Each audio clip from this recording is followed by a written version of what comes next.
Well, good morning and welcome to my Arty Corner here on YouTube. I say good morning because it is morning here in the UK, in the valleys of South Wales where I live.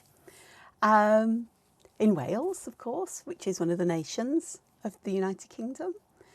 And it may not be morning where you are, especially when you get to watch this, but I'll just say good day to you all because that covers the whole 24 hours.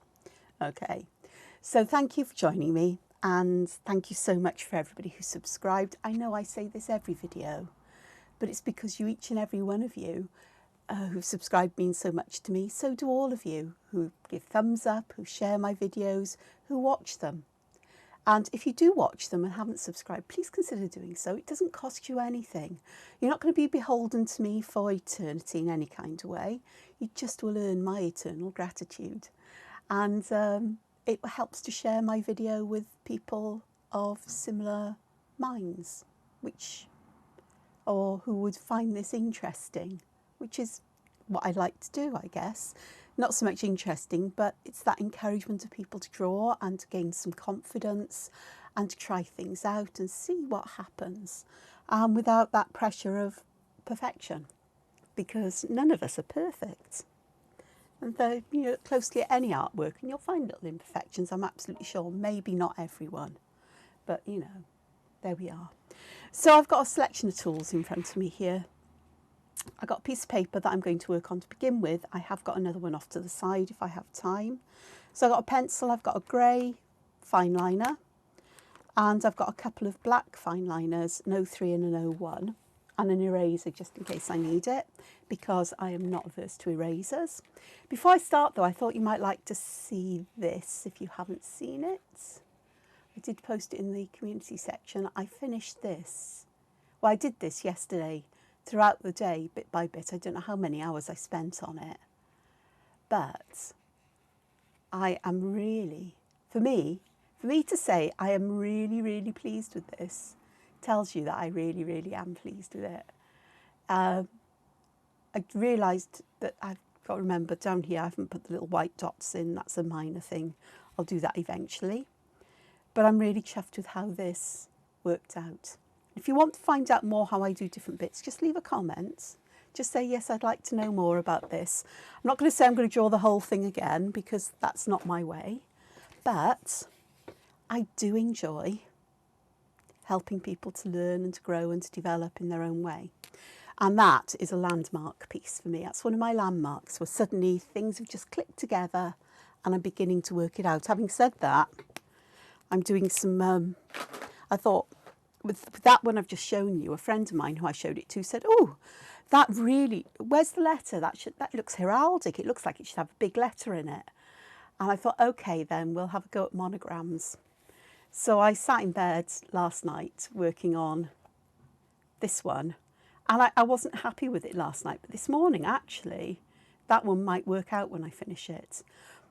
This is advice I will always give you. Yesterday, there were many times when I wanted to give up on that completed one I've shown you. And I really, really wanted to give up because I was just thinking, what am I doing here? It's just not working. And at the end, it was all looking a bit bland. Then I started to colour sections in and use a white gel pen to put pattern on the top and so on. And it just all came together in the end. And I even tried looking at adding graphite over top of the white around the edges to add that shadowing with the graphite coming through, and it really didn't work for me. I tried it on a scrap piece of paper just to see what would happen. So so this is one I've started doing. It's in a similar style, but I have got initial letters in there. Now how I fill those in, I don't know, but we'll get there. This one is square. This one I'm planning on running down, and this one will end here, and I'll put another one here and so on. But it's starting to combine that love of lettering I have with everything else. So this will feel awkward because it's not like that. So there we go. So I thought today that we could have a look at, I do love fragments. I really do love fragments, and I do need my glasses, and I do need to pop my morning mocha to one side where I can easily reach it. It's cool this morning, it's sunny, but there's a lovely coolness in the air. And it's that time of year where you can feel autumn is on its way. It's the cool mornings, cool evenings, the warmer, balmy days. I just love it. It's my favourite time of year, as long as it's not too hot. But there's quite a stiff breeze. I can see the tree branches or bush branches opposite me wafting about. Anyway, less of that. So, do I do a square, a triangle, or some other kind of shape? So hard, isn't it? I think I know what I'll do. I'm going to do a rectangular kind of thing. Because usually it's squares, isn't it, in Zentangle and Tangle patterns. Not often rectangles. So I'm going to just draw a series of them on this piece of card. This is the flat white Enviro paper from Artway. So it's made from recycled coffee cups, hence why it's called flat white. And I bought it in a folio, a cardboard it comes in a cardboard folio. And with Amazon in the UK, they don't even rebox it. They just send it to you like that with a sticker on, which is brilliant. So it cuts down on packaging. And inside I have 50, I think it is, A3 sheets, which is a large amount of paper when you think I must probably got this, all of these here, and a couple of others out of one sheet. There's a heck of a lot in there. I don't draw on A3 anymore, mainly because it is very big, it's very intimidating in some ways. But also, to scan it in is a pain because I haven't got an A3 scanner anymore. We're getting some skinny ones on the edge, and I think skinny rectangles will be fine. So on the bottom here, we'll just put some more in. I'm not worried if they're not perfect, if the edges are a bit wobbly or wonky like that one. It's beginning to look more like a tombstone. Oh, and of course with autumn comes Halloween and all the spooky fun. It's my favourite, as Americans say, holiday of the year. As we in the UK say, celebration, I think. Fun day. Fun day. I love it. Okay, so let's have a look at some things in boxes. So I think the first one I'm going to do is a take of Tripoli. Now if I was to put these together, these sides would meet and you'd get rice shapes. So if I did it here, we'd have rice shapes with a gap in between. So that's quite nice. And I am going to just aura inside to make that space a little bit smaller. We shall just go around the edges like this, just putting some black there where those bits meet. And I do think I'm going to aura these. They always look almost unfinished to me when we've got those large spaces with nothing much in. Now here I am going to pop some orbs or beads or whatever you want to say, to call them in here.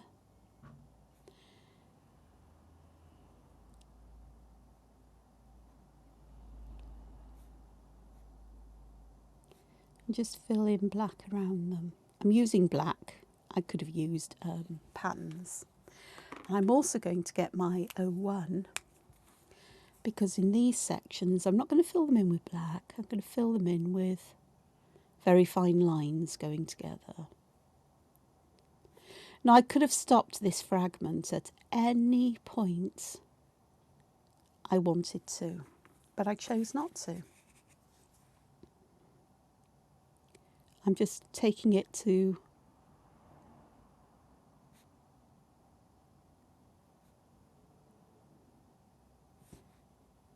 its natural end point with what I'm doing, but the whole process is showing me what I can do with this kind of shape, how I can fill them in. And even though this is a fragment that you could put together to make patterns by creating a grid, it's easy enough to adapt to a square or to a triangle. You know, the idea how you construct the pattern is the same, it's just will look different depending on shape. It still gives ideas for patterns and how to put things together and practice and just trying things out and seeing where things lead, because I do find that an ever interesting process.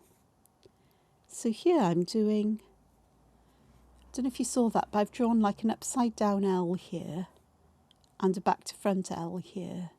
So I'm going to start kind of weaving the border.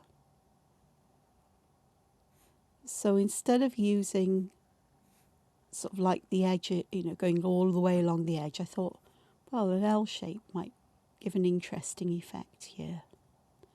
And it tends to, because you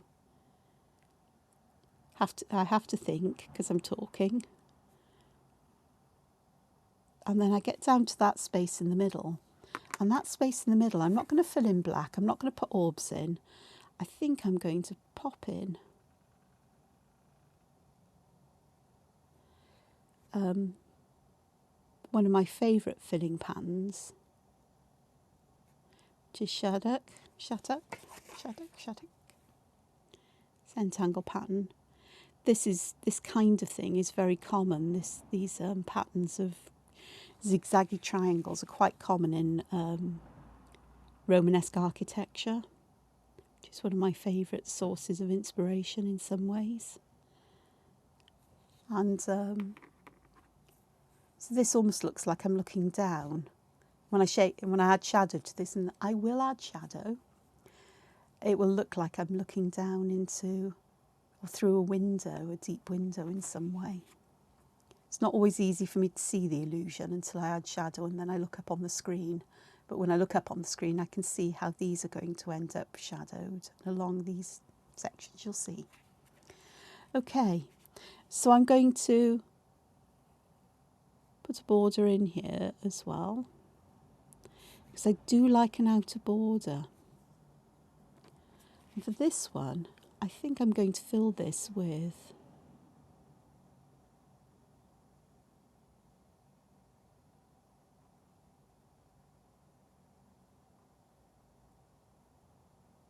my favourite kind of muka variation, which is where I carry around in a spiral, and I tend to put the spiral closer to one side than the other. Today I've put it closer to this side, and of course I do want to create a proper stem.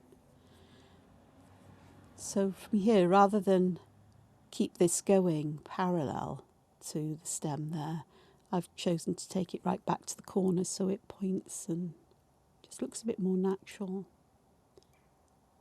And I am going to just pop a little seed in under there as if it's got one ready. And then I think we'll do one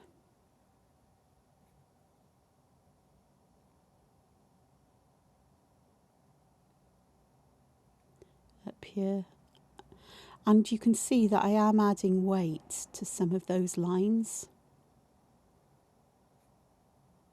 And that works quite nicely, and I'll put a little bead in there. I do want another one up here, but I don't really want it going that way, so I'm going to change the direction of my muka stem. I'm still going to pay attention to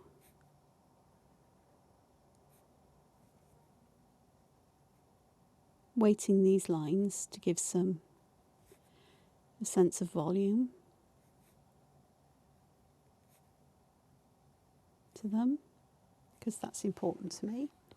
So I have here now got a lot of little spaces that I can fill in, and here, this one I'm just going to carry on with the little beads. so that it looks like it's a tipple filling pattern there. I've got a bead on show there, so I think I might fill this one in the same way.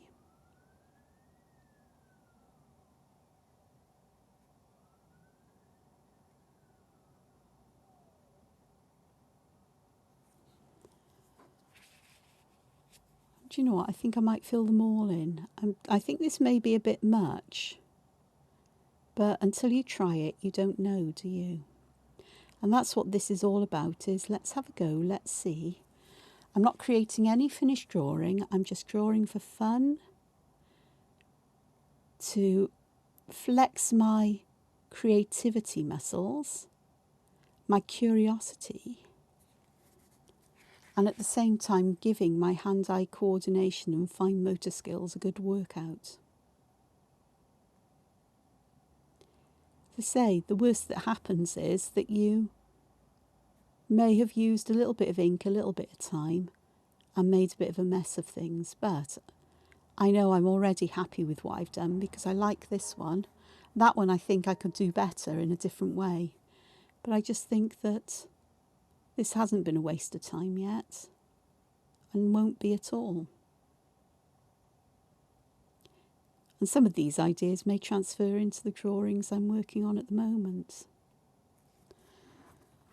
I think that will be a lot better with some shading in, because the stems that seem to be lost in amongst the tipple will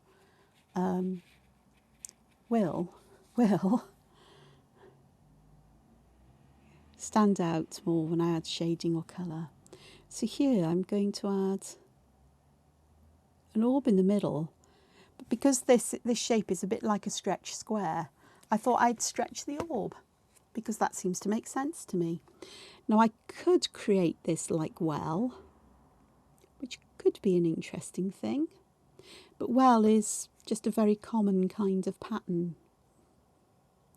Perhaps I will. Perhaps we will.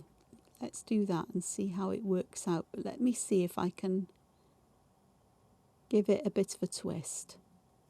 And because spirals are my kind of thing,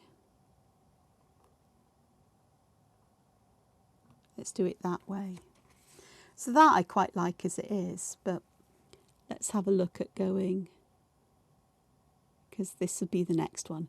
So what I'm doing with this, instead of aiming directly for the corner, I'm aiming to a little bit off the side, so I can come round and complete my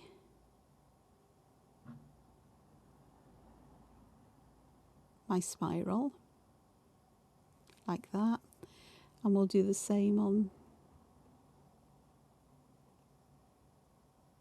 this side. So that's well with a bit of a twist. And I do think I am going to connect these, but I'm going to connect them from halfway along the spiral rather than having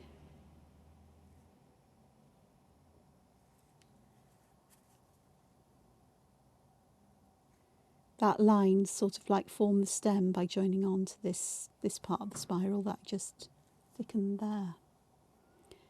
I'm just adding some weighting at the end of those joining lines. I'm going to round the corners. I've got quite a large gap there, so I am just going to fill that in with black rather than leave it empty. And I think that's created something that's really interesting and a little bit on the different side. So I'm looking where I can just add some rounding. Done that there, perhaps a bit more there. And then on these, I think I'm going to add auras, as in I'm tethering them to the outside of the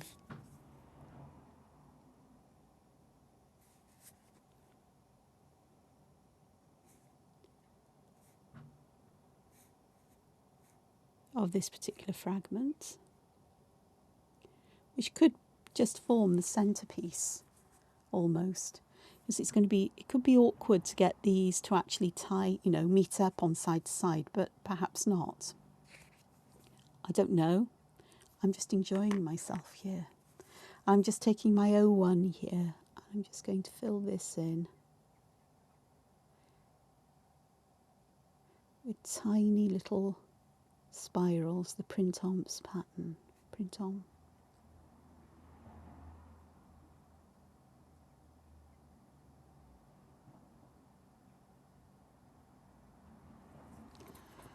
Because that will help to start to define this pattern and really bring things out so we can see a little bit more of the structure. When everything is just black and white and lines, sometimes it can be hard to see that. And I'm beginning to appreciate that more and more.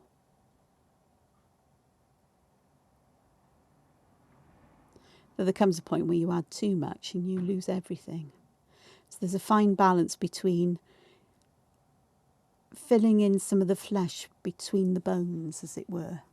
So I'm putting some flesh in between the bones of the other lines.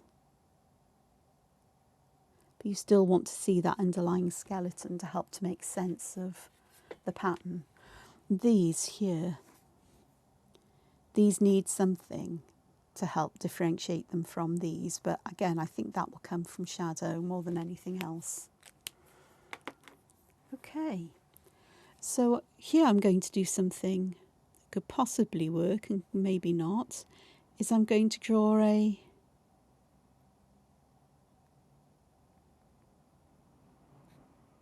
four-petaled flower in the middle. That one at the end's gone a bit wonky. What I should have done was to look at the diagonals and put the points where I want them, but it's fine where it is. And for this one, I'm going to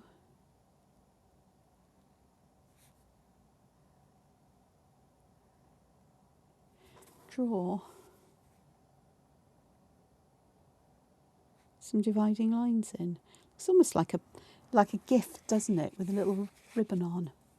So I'm going to just add a couple of lines here. I am going to pay some attention here to line thicknesses and a bit of rounding in the corners of these, just to add that little extra bit of weight.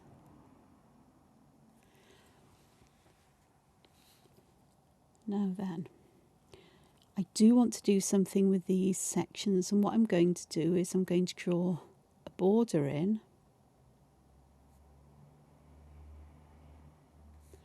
like so, behind these, and then I'll use my O1 and I am going to just fill this in simply with some radiating lines that sort of go from the corner to the centre each time, from the edge to the centre each time. It doesn't have to be exactly that, but it looks like we've got sunshine or rays of sunshine from behind that middle flower. And that also looks like both a present, but it also looks like it could be a piece of stained glass, a window.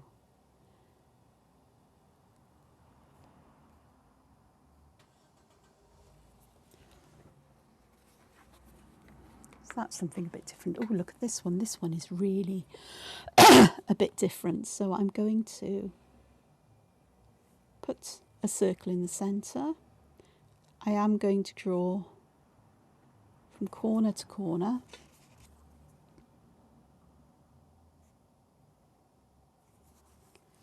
And then I'm going to do this, is it bales? Just adding these little leaves here, or rice shapes, whichever you prefer to call them. And I think do I want to? I am going to aura around these. There's a reason why I want to do that. When you come to all of these, just take your pen as close to the middle as you feel comfortable doing it. You don't have to go all the way there. But just try to be consistent about it so that you don't have anything glaringly big. So here I am just adding some little, well, they're upside down V's on this side, which give these definitely a leaf-like appearance.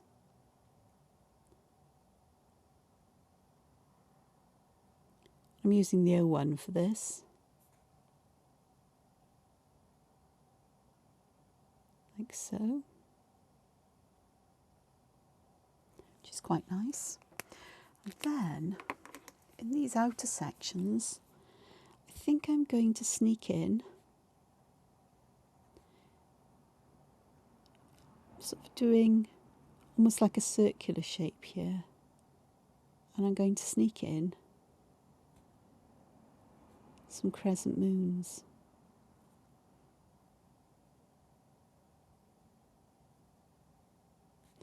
And I am going to get these gaps here, and I am going to fill them in with black.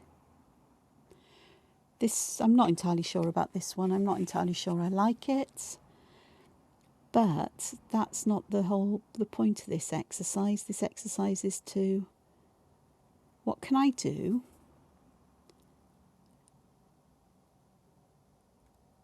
what different ways can I fill all of this in with? And can I create new fragments? And as I've said, exercising your creativity, practicing hand-eye and fine motor skills. So what is it? 26 minutes so far in the video. And I've done a lot of burbling.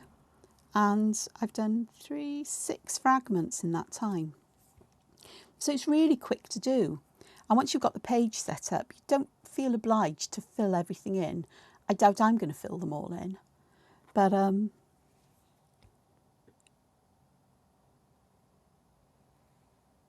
just see what happens. Oh, look. There's a wobbly line has appeared. So I'm going to aura that on both sides. Now it's looking a bit like a river. And I think what I'm going to do here is I'm going to do a version of Zentangle, which is where you have a grid, and it can be a very regular grid, or like I'm doing here, something that's pretty irregular. And I have deliberately tried to not have these lines meeting up underneath my middle river. And then what you do in each of these sections is you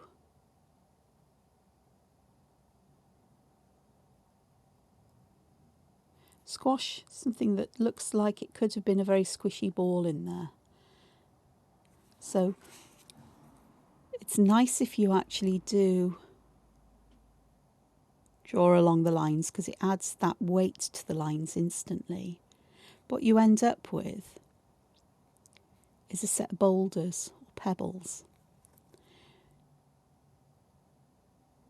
And you can leave these corners here as they are, or as I'm doing, I'm filling them in black, and I'm likely to do that on this side. Perhaps on the other side I'll leave them open, so they look a little bit different on the other side. Compare and contrast. Again, this is just a reference really, and I want to put them together in a little book for myself really. So I'm beginning to get quite a few of these. In fact, I have got a sketchbook I started collecting such things in. So you can see they do look a bit like pebbles, or very rounded boulders that you might get in a riverbed.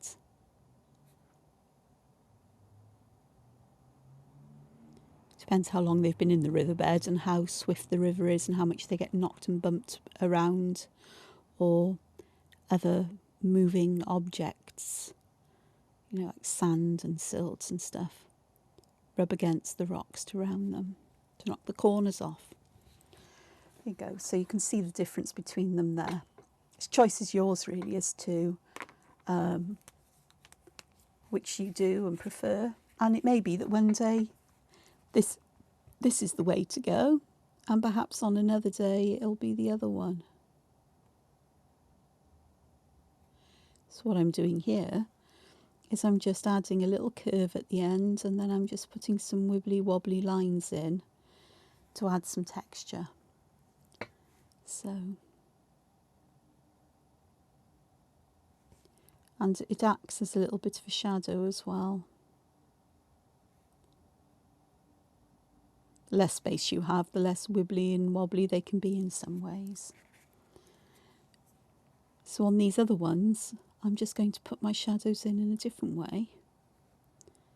And I'm going to start by thinking about where the shadows would be longest and shortest, and which side I want them on. So I'm consistently keeping these lines to the left. I want longer lines towards the bottom really. And I'm not really drawing them firmly, I'm more like flicking the pen lightly across the surface so I get some variation there. So I've already started to put some shadow in there. What else could we do? Because I'm quite intrigued by this idea of a kind of river flowing across the fragment.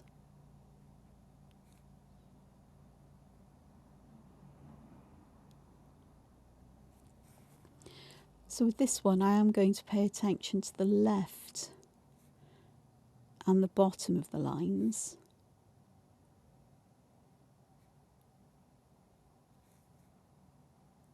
On that side, and on this side, just the bottom, where there is a bottom. So that helps to bring this out. And then my mind is going to all kinds of things. Part of me wants to fill this with leaves or things that are like leaves. Part of me wants to have the juxtaposition of something wavy with something that's quite geometric.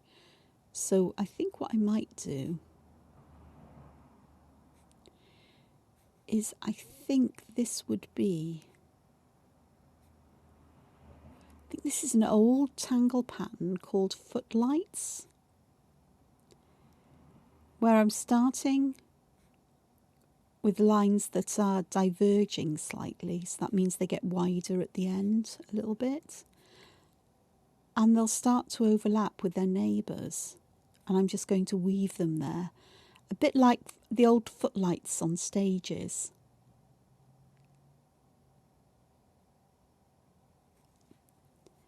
So I think that's what this pattern was called.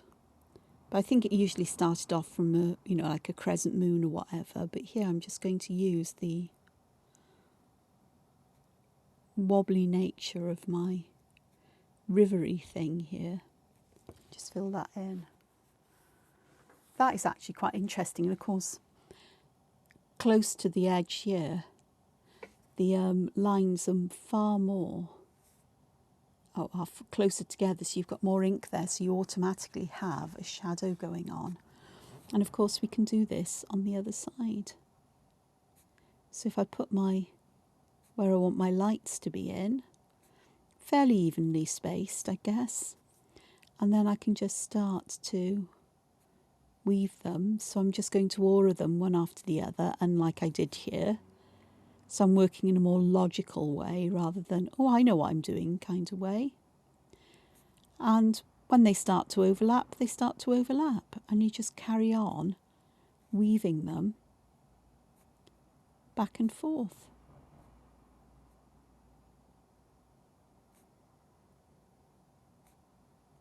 And it's almost, you get to the point here where you can, I am just going to fill that in.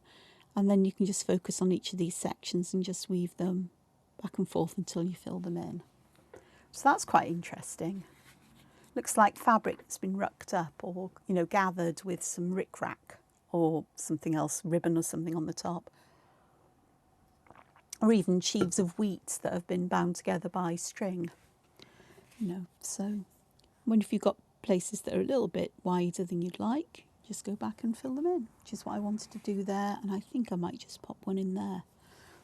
Very ink dense, but I like that one. I do. Okay, so I'm going to finish this lot here for now, and I am going to add, right, where is it? It's there, and I've got this one here, and I've got some graphite. I've got a graphite pencil. This is a 2B. 2Bs are quite soft and they will blend out easily. So I'm putting some along the end here, on the edges, because I'd like some shadow along the edge. Just blend that out and see how it goes. So I'm not going to use colour. I haven't used the grey fine liner I put out because I thought, oh, we'll use the contrast of that, but I got engrossed in drawing. Okay, so I'm going to add a little bit in the bottom of these and just give myself a bit of shadow going forward there. So that works nicely. I'm beginning to think I perhaps should have put some shadow at the ends of these, so I can just go back and add that. So we're just basically shadowing right the way along the edge of this fragment.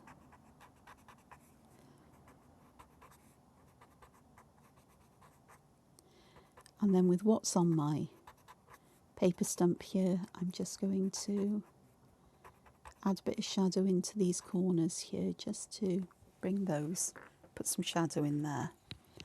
So that's kind of worked. This one is a bit like Betweed, where I'm going to put shadow where these lines overlap, where they go under each other and to the corner. And this will create, hopefully, a fab optical illusion once I feather this out a little bit. You don't want it to go all the way along, but you do want it to extend just a little bit. Soften the edge. What I tend to do is I'm almost circling this to get the graphite worked into the paper. You do that, it's less likely to smudge, but it also smooths out, so don't worry too much about having very neat, tidy kinds of shading. And then I am going to put some right round the edge of this piece down here. And I don't want to spread that graphite very far because I want to keep a highlight in the middle. And that one sort of almost has that feeling of this folding. I think I might need to extend those shadows just a little bit. That's a bit better. It almost feels like it's bending and folding. It's not. Okay, for these, I'm definitely going to put shadow around each of these sections and make them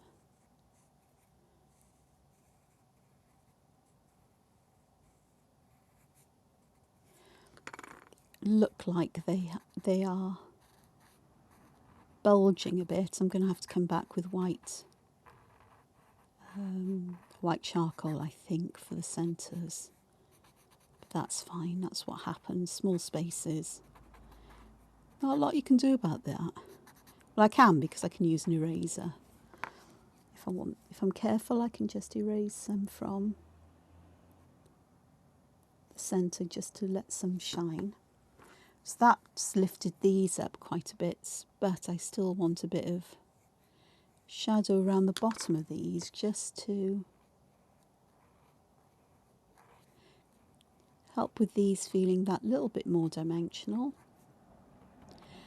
I'm going to add a little bit of shadow where they overlap and perhaps a little bit towards the end. Colour would really help to bring those out.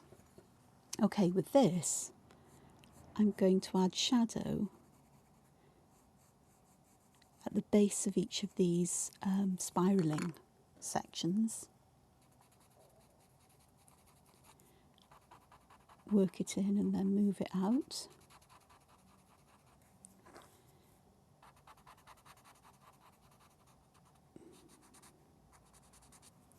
That works, actually that works just nicely, just as it is. And I am going to put shadow right the way along these sections along the edge, between the little spirally bits, just so we've got a feeling that this is more of a cabochon, I suppose, you know, a rectangular cabochon stone, where it curves down, and this bit here is the highlight. I am going to put just a touch of shading in the corners here where I can, and perhaps here just a little bit, just to help set that back. And then that has really helped, I think that has helped bring this lot out. So I am going to just put a little bit of shadow in these sections and perhaps a teeny bit there. This is where a finer paper stumper, you know, one with a sharper point than the one I'm using, would come in well. But I think it'll work fine enough. So we've got that there. So that works nicely. Okay.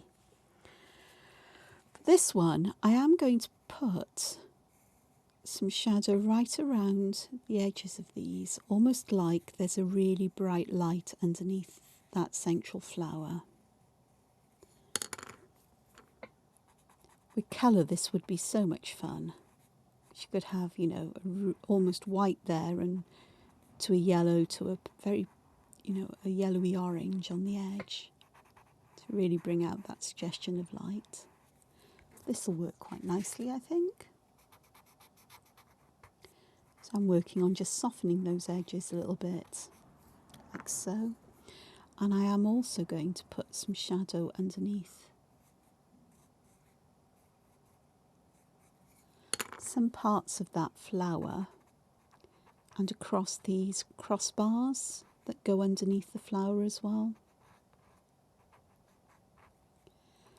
Like so, just to give some dimension there. And I think that will do. This one is challenging because I'm not sure I've done a good job with this one.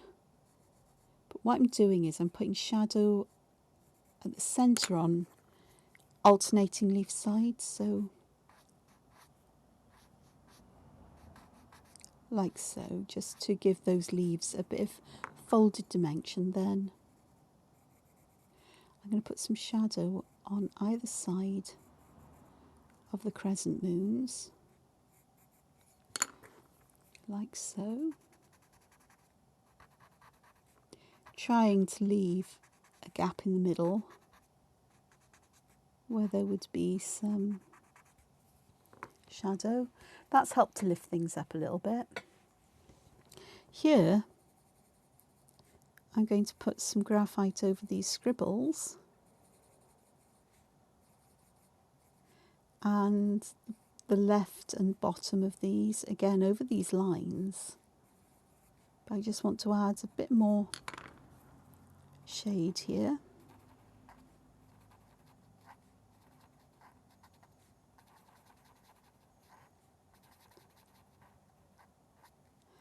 Just a little bit round the top as well, just to put that into shadow. Because if these are sort of like circular objects or rounded objects, then you'd have a highlight somewhere in the middle and shadows around the edge. So I've got kind of that going on here. This one, I'm going to just add shadow right under the edge of my rivery thing here. And I'm going to pretty much keep it there, just working the graphite in to smooth it out and to soften its edge. That's all. Really simple. And I quite like that because it feels like this edge is beginning to point up, and I can, If I can find it, can I see it? I can. I am going to use white charcoal on the edge here just to lighten this up. And I do have an end here that is mostly clean, so I can actually use that to work the white charcoal in. And that just adds that hint of lightness there. I can do the same with these, even though this tile is white, because I've used graphite. I've mucked it up a bit, so this will add the white back in. And again, I'm just going to use my cleaner end just to help to blend that in and out a little bit, just to give that whiteness. I do want to do some on these.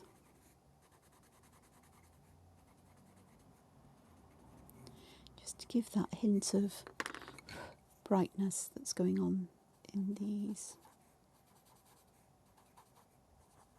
It's like it's a very subtle highlight there. Around here, I definitely do, because there would be a you can see where there's a highlight beginning to form there.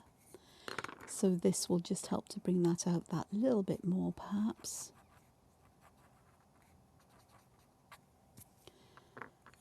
There we go. Down the centre here, I wouldn't mind a bit more brightness.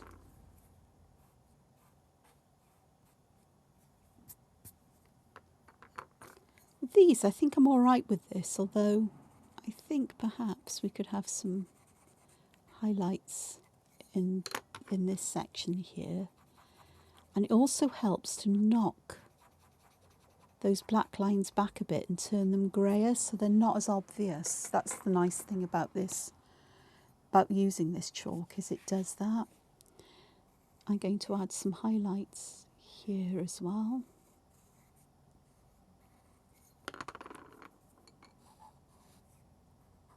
And again, just working it in gently. It'll mix with the graphite, but that I'm fine with. And I've got highlights here thanks to everything else. Okay, what about this? I am going to pop some over the lighter side of the leaf, like so. And I am going to just work that in so it's less likely to smudge everywhere. And I'm also going to put some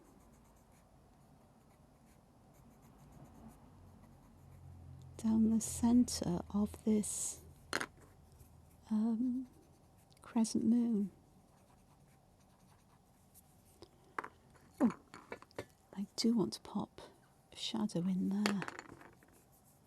Checking which end I'm using.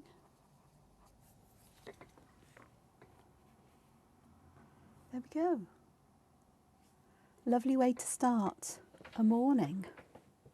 What I was going to do, but I'm not going to because, you know, I try to keep my videos to an hour or a bit less. Sometimes they really do go over. But I have got this here, which I think would make a lovely bookmark. So perhaps I shall do this with you tomorrow. How did I get all of this at the top? I have a couple of new paper punches. These are from Vasan Creative. This one's got 3 different kinds. This one is the one that's shown. I've just noticed these look a bit different. So I'm going to see if I'm sure I got them in correctly.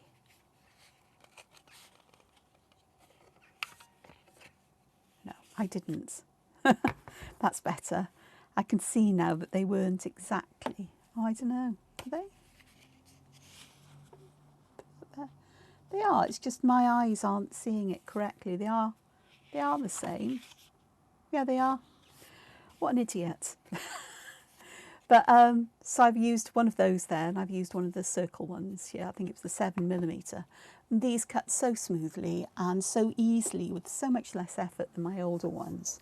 So I'm quite happy to have spent some money on those. But I think that's really quite cute as a top. I really do. So I will do that with some of the fragments and other bits. So thank you for joining me. I hope that you've enjoyed this, that you found it a useful thing to do. I've got more to fill in, and perhaps I'll do that while the video is processing, uploading and stuff. If I do, I'll throw an image of it up in the community tab, and I will try to remember to put a link to that in every post I do so you can find it. It's where I can share posts and information, ongoing updates on stuff. So just photographs of things I'm doing that perhaps aren't in a video, but you might be interested in seeing.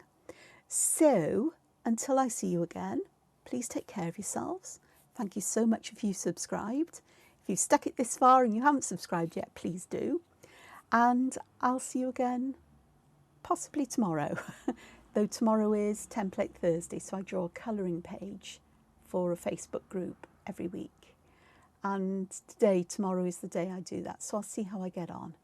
But until then, you look after yourselves, take care, and find time to be creative.